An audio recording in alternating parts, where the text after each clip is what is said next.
Bonjour les amis, shalom, j'espère que vous allez bien. Hier on a parlé qu'il fallait éviter d'activer un vent de tempête, éviter de rentrer sur des sujets que on ne maîtrise pas, et éviter de venir parler avec quelqu'un qui lui-même, il est nourri d'une énergie, peut-être même qu'il n'est pas du tout au courant qu'il est nourri de cette énergie-là. Forcément, il ne l'est pas. Et on vient discuter avec lui et on essaye de le convaincre. Et alors là, comme on dit, on met de l'eau dans le gaz. Alors que ça sert à rien. Ça sert strictement à rien. Strictement à rien.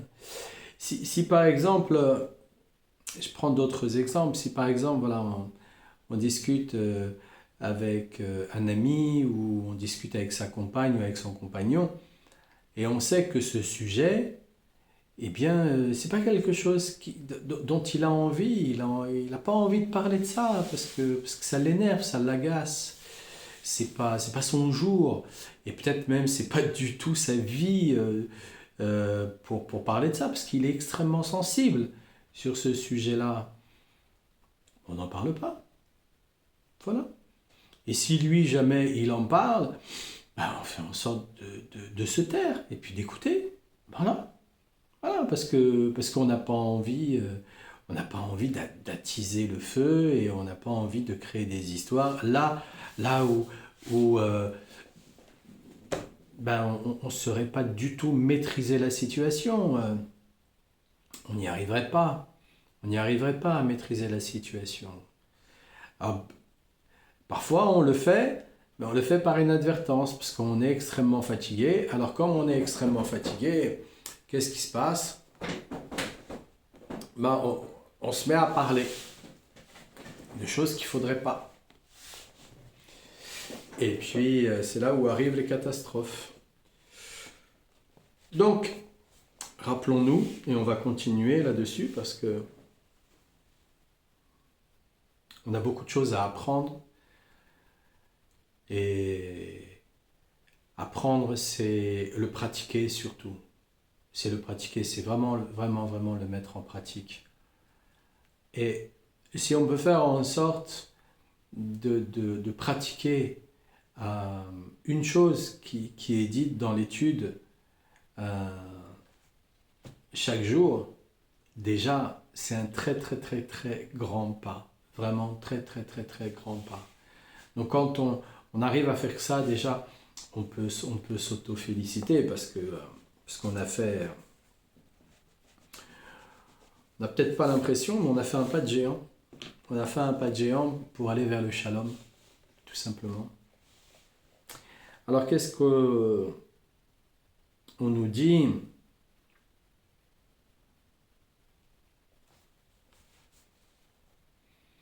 Oui, déjà, on s'est arrêté que, voilà, le mécréant, ben, si on vient lui parler de quelque chose qu'il n'a pas envie, et comme je le répète, c'est pas forcément un mécréant, hein, ça peut être tout simplement notre femme, notre mari, nos enfants. Et c'est pas le moment, c'est pas le moment d'en parler. Un ami, c'est pas le moment d'en parler. Voilà, hein. C'est pas forcément quelqu'un d'extrêmement mauvais, tel un mécréant, hein. Et donc, qu'est-ce qu'il nous dit? Il nous dit voilà, bon, bah, il est au summum de sa puissance. Bah oui, il a vraiment pas envie d'en parler. Ou alors il va rentrer sur un sujet où il n'a même pas du tout envie qu'on le contredise sur ce sujet. Il veut faire absolument cette expérience. Donc si on tend l'oreille, on s'aperçoit que c'est vraiment comme ça que les choses, elles se passent. Vraiment, c'est comme ça que les choses, elles se passent. Donc pourquoi aller le contredire? Et donc c'est dans ce sens qu'on peut comprendre l'explication de nos sages dans le traité de Berachot, le 7b. À propos du verset des psaumes 37, verset 1. Ne te mesure pas avec les mécréants. Non, ça sert à rien de se mesurer. Ils veulent pas entendre, bon, ben voilà, hein, c'est comme ça. Il y a forcément une raison qui nous échappe, il y a forcément une compréhension, ah, celle-là elle nous échappe, oui, donc voilà, on laisse. Et le Talmud explique qu'il s'agit de quelqu'un qui n'a pas la conscience tranquille.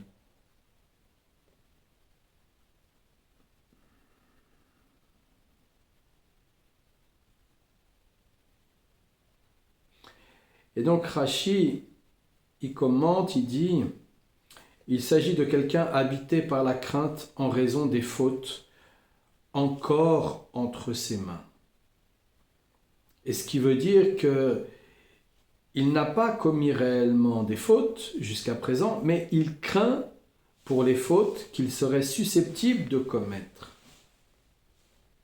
Puisque le mal existe encore en lui potentiellement, car il n'est pas encore arrivé au niveau du juste.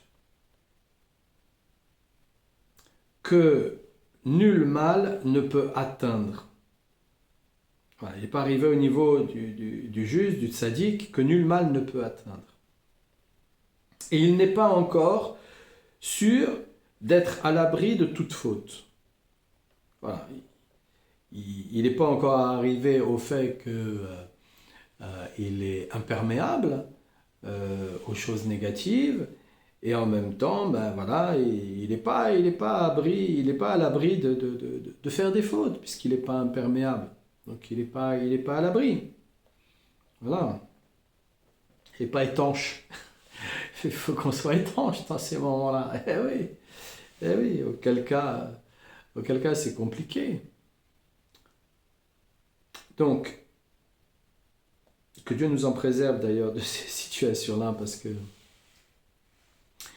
combien y a-t-il d'individus qui veulent rentrer sur des sujets qui ne maîtrisent pas. Mais alors, les on-dit, ils sont là, les on-dit, ils n'arrêtent pas, quoi. Mais ils ne maîtrisent pas le sujet, donc pourquoi aller dans cette trajectoire? Et par conséquent, il lui est interdit, ben oui, le tzaddik en devenir, bon ben voilà, il lui est interdit de se mesurer avec les mécréants. Ça sert à rien. Il était arrivé une situation où vraiment il y avait trois individus à Ouman, à l'époque de Rabbi Nachman. Et ces trois individus, eux, eh bien, ils étaient totalement athées. Ils avaient même fait le vœu de ne pas du tout prononcer le nom d'Hachem dans chaque chose qui se passait et dans chaque conversation qu'ils pouvaient avoir. Et donc Rabbi Nachman, il avait interdit complètement à ces tzaddiks de l'époque. Donc il faut voir quand même, c'était des grands tzaddiks auprès de Rabbi Nachman. Et il leur avait totalement interdit, mais lui il allait discuter avec eux. Et ils avaient essayé de le mesurer parce qu'eux ils avaient un maître à penser. Et donc ils avaient essayé de mesurer Rabbi Nachman par rapport à leur maître à penser, savoir si ils pouvaient éventuellement le mettre, l'adosser à un mur, parce qu'ils allaient lui poser des quantités de questions. Et Rabbi Nachman, il leur parlait. Rabbi Nachman, il leur parlait. Il était tellement agile dans ce qu'il pouvait répondre qu'au final, ces personnes aimaient discuter avec Rabbi Nachman. Et il y a même un des personnages qui, quand Rabbi Nachman s'est installé à Ouman, eh bien, venez écouter Rabbi Nachman, venez vraiment le suivre, vraiment suivre. Et même il a dit à la fin, au moment où il est mort, Rabbi Nachman, donc mort, c'est beaucoup dire, il est passé de l'autre côté, eh bien, il a dit, c'est dommage parce que s'il avait été encore là, je serais devenu un tzaddik. À quel point?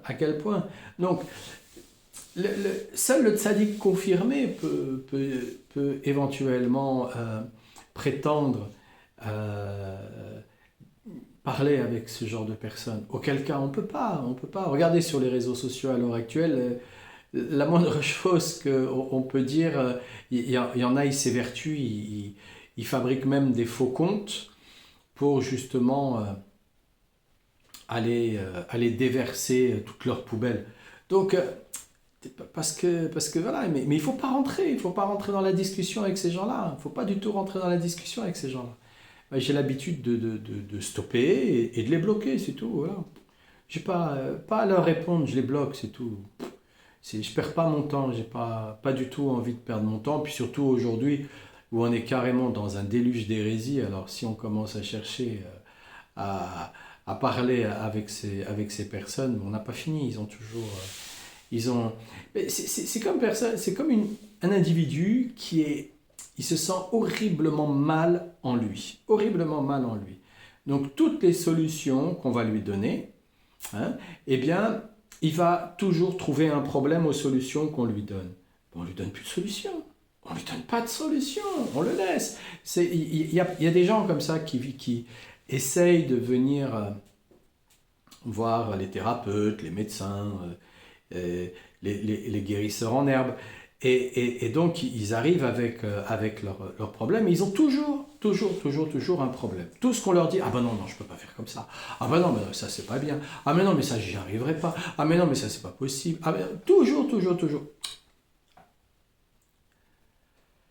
faut surtout pas aller dans ce sens-là. Surtout pas aller dans ce sens-là. Les individus qui ont envie véritablement de s'en sortir, eh bien, ils vont essayer de pratiquer ce que vous leur proposez. Même si c'est un truc tout simple, voilà, un truc tout simple. Le matin, je me réveille, je me sens pas très très bien. Voilà, c'est très simple. Tu bois un grand verre d'eau, pas fraîche, à température ambiante, un grand verre d'eau. Tu ouvres ta fenêtre et tu respires pendant 5 minutes l'air qu'il y a à l'extérieur, pardon, à l'extérieur. Voilà, tout simplement, tu fais ça tous les jours. Ben, si la personne elle dit ah ben ouais mais non tu comprends je peux pas faire j'ai de la pollution mais il y a la pollution partout même si on monte sur le mont Everest il y a de la pollution donc elle est partout la pollution donc faut savoir par contre il y a des gens qui vont dire ok je vais le faire et puis ils vont s'y tenir et puis après ils vont dire ah oui c'est vrai ah oui je suis moins fatigué le matin quand je me réveille parce que justement j'ai pris l'air frais.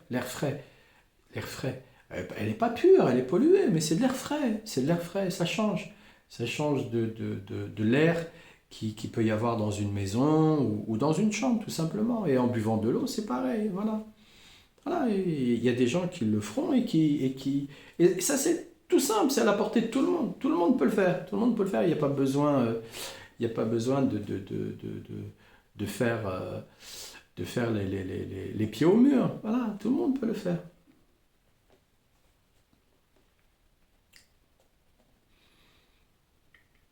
Et c'est ce qui figure dans le verset de Habakkuk, chapitre 1, verset 13. Le juste a intérêt à se tenir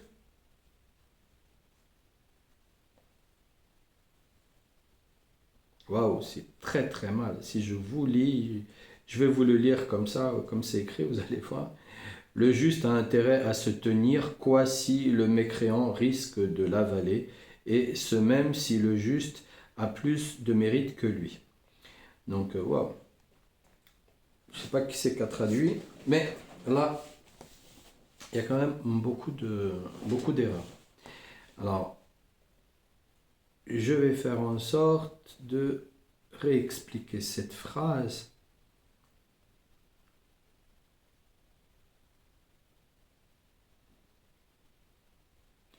Ouais, le tzaddik a intérêt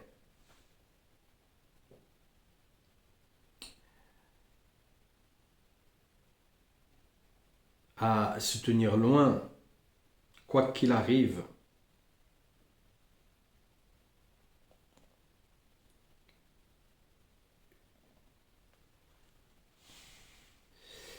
Il a intérêt à se tenir loin, quoi qu'il arrive, du mécréant, parce que celui-ci risque de l'avaler. Et ce même si le tzaddik a plus de mérite que lui.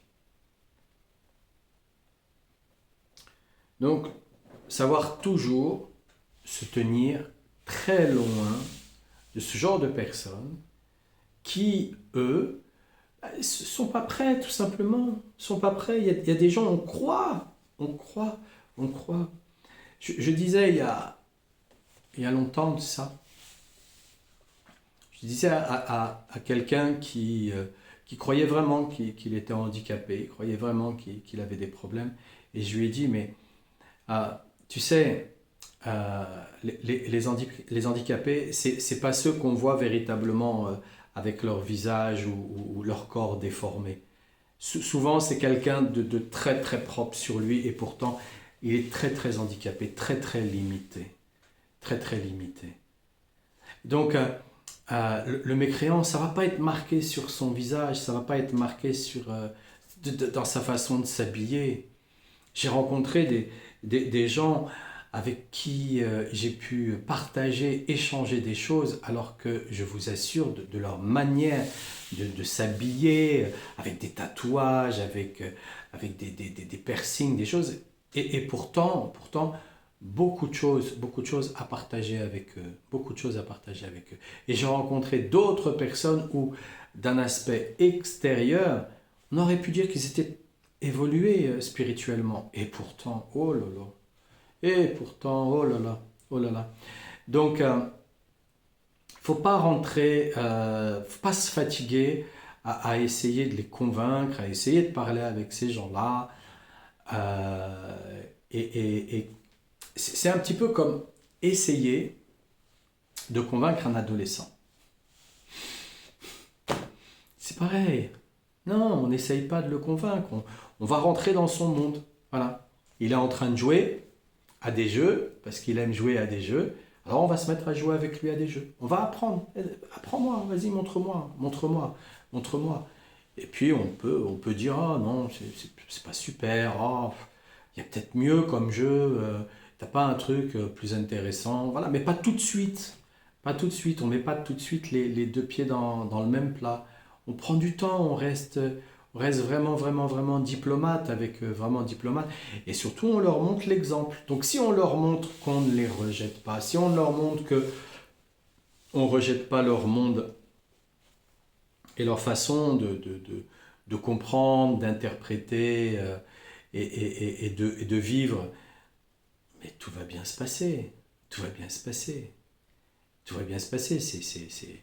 Voilà, un adolescent, il est pris par son système hormonal, il est assez fatigué à cause de ça. Donc si on rentre dans son domaine sans insister, mais en montrant qu'on s'intéresse à lui. Voilà. Alors c'est sûr que si on a insisté avant, si avant on a essayé pour une raison ou pour une autre, et puis au final on a été désagréable, c'est sûr que re-rentrer dans son domaine, comme on dit, il n'est pas folle la guêpe. Il va s'en apercevoir, il va nous dire pourquoi tu t'intéresses à moi là maintenant subitement alors que ça fait des mois, des années où tu me cries dessus, t'es pas content, je fais pas ceci, je fais pas cela. Non, on va y aller très doucement. Très doucement. Vraiment très doucement. Et on est en train de désamorcer une bombe là. Donc on y va vraiment très doucement. Donc là, comme c'est écrit dans Habakkuk, le juste a intérêt de se tenir très loin du mécréant parce qu'il risque de l'avaler, et ce, même si le juste a plus de mérite que lui. Et c'est aussi pourquoi nos sages ont utilisé le terme avaler car le mécréant peut véritablement le happer grâce à la durée et à la puissance de son souffle. Grâce à la durée et à la puissance de son souffle. Il est convaincu qu'on ne va pas le changer. Il est convaincu, voilà, il est convaincu que Dieu n'existe pas. Ok, tu es convaincu que Dieu n'existe pas. Pourquoi je vais te convaincre que Dieu existe? Non, explique-moi pourquoi Dieu n'existe pas. Voilà, je vais m'intéresser à toi. Explique-moi pourquoi Dieu n'existe pas. Mais on reste pas longtemps. On reste pas longtemps. Quand on est face à ce genre d'individu, je vous assure, il faut avoir une montre, il faut chronométrer. Il faut chronométrer. Avec certains, on reste pas plus de 9 secondes.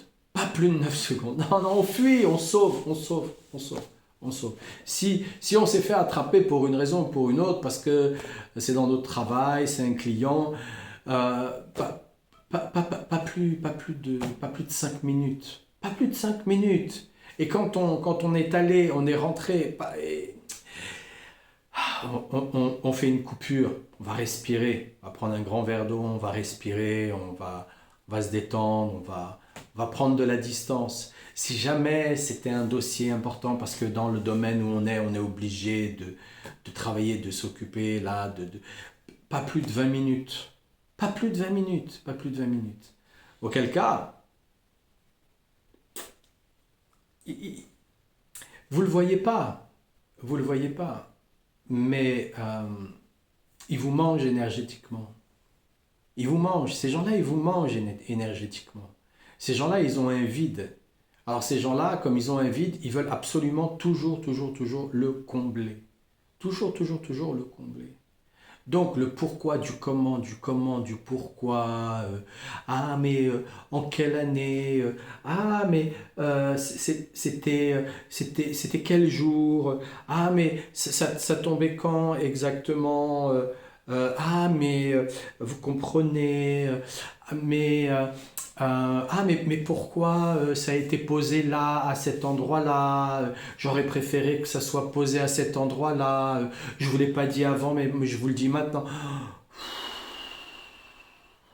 On prend beaucoup de distance. Beaucoup de distance avec tous ces gens qui sont remplis de questions. Remplis de questions. Remplis de questions. Ça s'arrête pas. Ça s'arrête pas. Ils entendent même pas la réponse que vous donnez.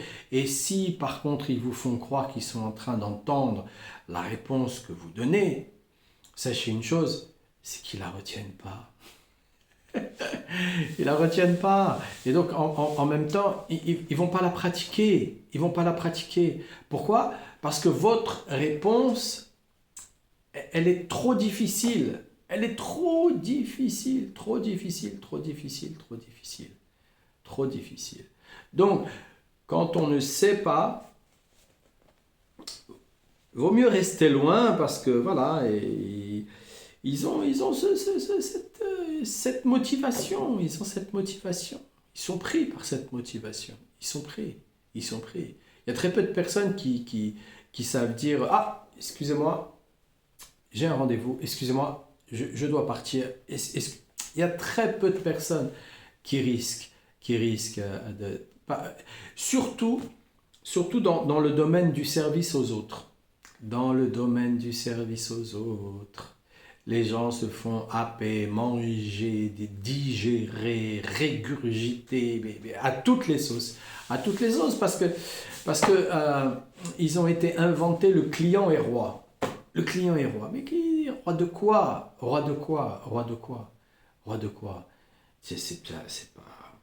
C'est pas comme ça. Donc on fait très attention, on est très prudent, on utilise tous les subterfuges possibles et inimaginables pour se sauver de ce genre d'individu. Voilà.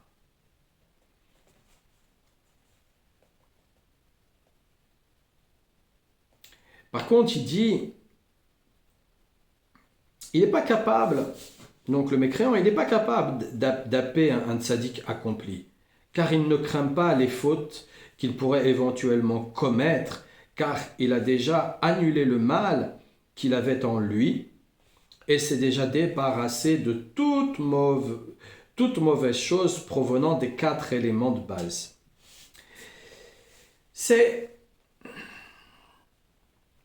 Il est plus, vous savez, parfois, quand 2 individus se disputent, bien c'est parce qu'il y a un des individus qui est pris par l'énergie de l'autre.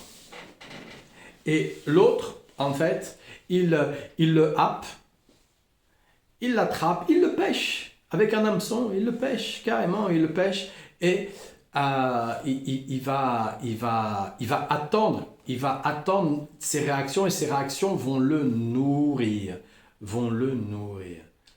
Alors que le tzaddik accompli, lui, il sait déjouer. Il va passer entre le filet. L'autre, il va essayer d'envoyer l'hameçon et il va regarder l'hameçon comme ça. Hop, il va passer à côté et il va essayer de mettre un filet. Hop, il va se faire tout petit. Il va passer à l'intérieur du filet.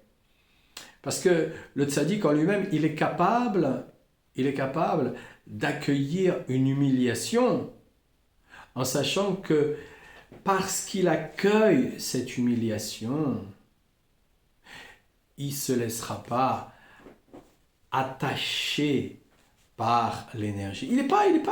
C'est très sérieux. Il joue, mais en même temps, c'est très sérieux.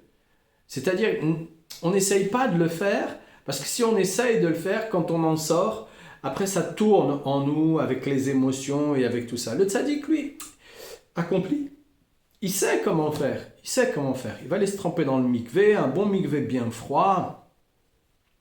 Il va se mettre à jeûner si jamais l'impact énergétique a été foudroyant comme ça. Voilà, c'est fort parfois un impact énergétique.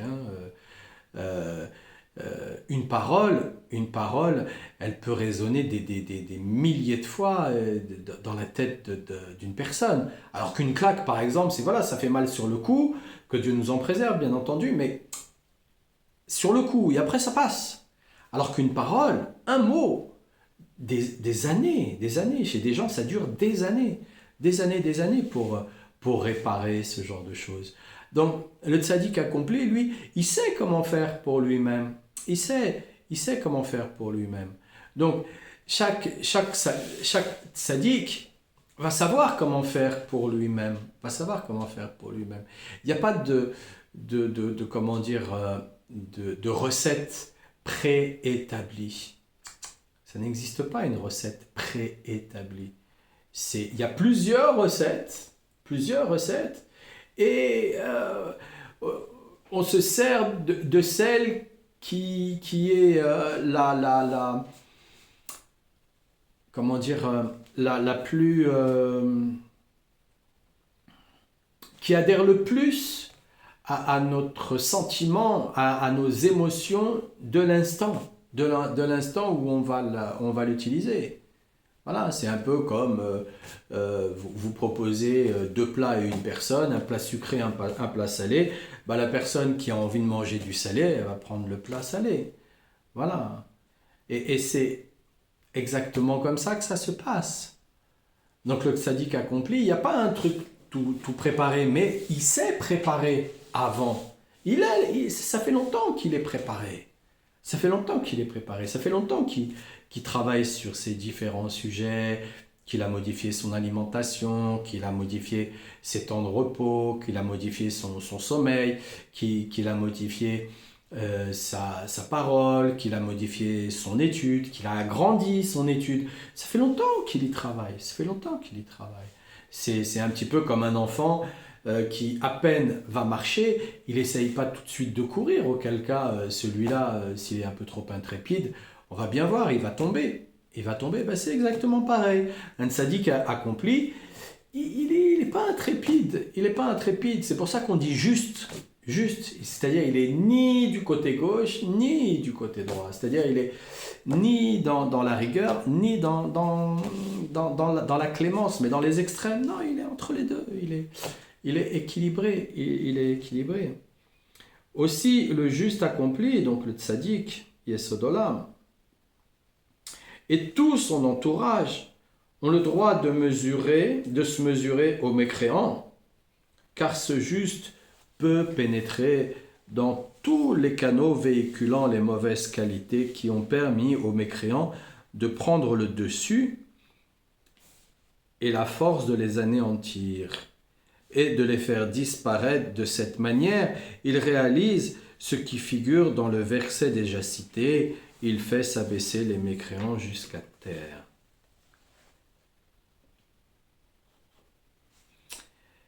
C'est à un moment donné, l'individu, il ne sait plus quoi dire. L'individu, il ne sait plus quoi dire. Là, il a tourné en boucle. Il a essayé tous ses hameçons. Et il n'y a aucun poisson qui est arrivé. Voilà, le poisson, il a regardé l'hameçon, il a regardé l'appât de différentes façons. Non, non, m'intéresse pas. Non, non, non, m'intéresse pas, m'intéresse pas. Il va peut-être même y goûter un petit peu, qui fait que quand le mécréant il remonte sa canne à pêche, là, eh bien, au bout de l'hameçon, il manque un bout. Il manque un bout. Mais le reste, non. Non, le reste, non. Il va lui montrer que il va faire en sorte de lui faire perdre patience. Parce que le tzaddik accompli, eh bien, il est au-dessus du temps. Il est avec Hachem directement. Donc il va lui faire perdre son temps. Seulement si c'est nécessaire. Seulement si il sait qu'il a quelque chose à faire avec cet individu. Auquel cas, non, non, ça ne sert pas à grand-chose. Portez-vous bien les amis. À demain. Qu'Hachem vous bénisse. Qu'Hachem protège vos pas. Et qu'il vous donne une bonne parnassa et qu'il vous donne un bon zivouk pour ceux qui en ont besoin. Le shalom bayit aussi, c'est très important. Et je vous dis à demain les amis, portez-vous bien. Shalom, shalom.